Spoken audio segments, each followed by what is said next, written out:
News 18 this morning starts now. WLFI Lafayette. News from where you live. Good morning and thanks for joining us. I'm Abigale Metsch. This week is Indiana Work Zone Awareness Week. State police and transportation agencies held a news conference Wednesday promoting work zone safety. Public safety officials in the state are encouraging drivers to use caution as construction season ramps up. Indiana State Police say they're looking for dangerous, aggressive, and reckless drivers in work zones. Sergeant John Perrine with ISP says the agency is getting creative in its enforcement. That includes high visibility, aircraft, motorcycle, and unmarked patrols. Work zones year after year that we respond to and that we see the wreckage in the aftermath. I would say it's time to write new history. I'd say it's time to make these zones as safe as we can, but it's going to take everybody to play a part. The Indiana Department of Transportation alone has planned 1,300 projects this year, including 750 bridge projects and 2,000 miles of resurfacing. Officials say speeding is the #1 cause of work zone accidents. A second fire at a county-owned building this week is now being investigated as arson. The house at 1924 South County Road 750 East is one of 2 buildings the county bought for a bridge replacement project on Haggerty Lane. It's been abandoned now for several weeks. The first fire was last weekend. The second one early Tuesday morning destroyed the building. A Tippecanoe County Sheriff's deputy has resigned after being accused of using excessive force. Lieutenant Randy Martin was scheduled for a merit board review this week. After resigning, that review will no longer take place. Martin is also accused of accessing Sheriff's Department documents without permission for personal gain.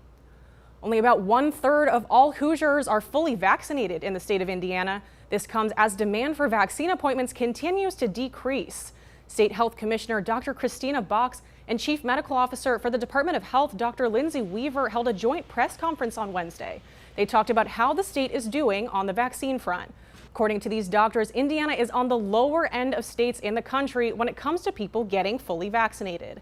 People 70 and older continue to be the highest number of people vaccinated or scheduling appointments at around 75%. That number drops off to 52% for Hoosiers 50 to 59. For people aged 20 to 29, only 28% are fully vaccinated or have an appointment. The State Department of Health has seen a large decrease in the demand for the shots. Because of this, Dr. Weaver says the decrease has caused them to give less vaccine to certain sites. We are sending less vaccine or allocating less vaccine because we want to supply what the need is. We don't want vaccine to get wasted. It does start a time when it goes out to locations and in which you have to use it by.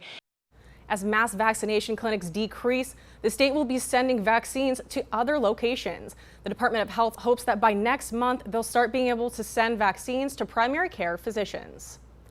Purdue University's COVID-19 caseload is almost 2/3 lower than it was in early March.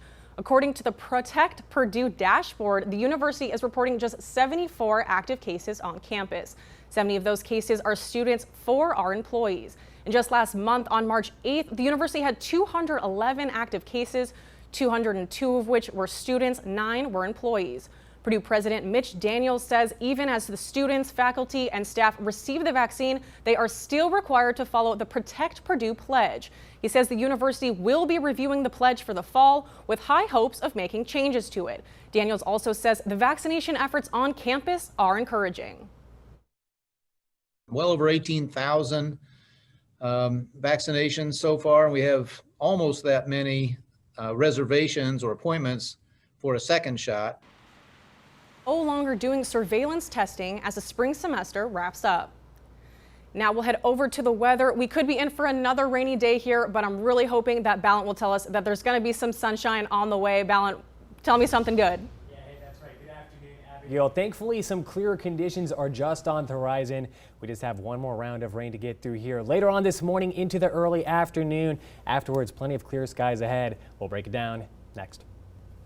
All right, Ballant, thanks. And that's all the time we have for today. Thank you for watching. Have a great day.